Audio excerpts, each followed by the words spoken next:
Visu laiku runā, ka pasaule mainās un mainoties pasaulē, jāizdomā sava vieta. Mākslīgais intelekts mums uzbrūk, daudziem cilvēkiem nedrošība, notiek apkārt kādi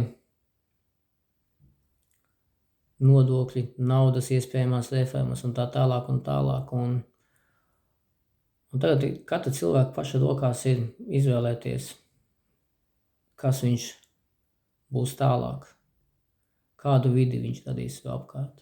Izmainīsies sevi, izmainīsies tuvākie. Daudz cilvēku izmainīs sevi, izmainīsies vidi, kurā mēs dzīvojam. Nav vērts gaidīt uz citiem.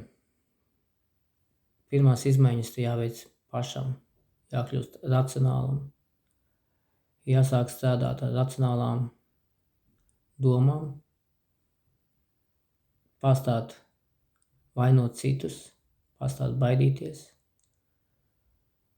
un sākt beidzot dzīvot ar pilnu krūti, tā lai pašam būtu prieks, jo tā kā nonāksi nāves pasaulē, viņi neprasīs pat politiķiem vai pat vēl kaut ko. Viņi prasīs, ko tu darīji.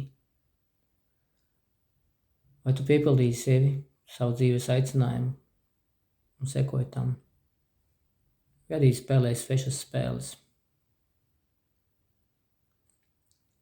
Ja kāds ir apmaldījies un meklē sevi, tad vislabākais veids, kā to izdarīt, ir paprasīt sev pašam, novākt zemapziņas traucējušās programmas, un tad vienalga, ko tev zemapziņā pateiks, vai kāds tev dzīves uzdevums ir bijis, vai kļūt par galvnieku, vai dārznieku, vai matemātiķi, vienalga. Bet būs laimīgs tikai tad, ja spēlēsi to spēli, kamdēļ tu esi nācis uz šīs zemes. Pieraksties, Meistars Mednis @ gmail.com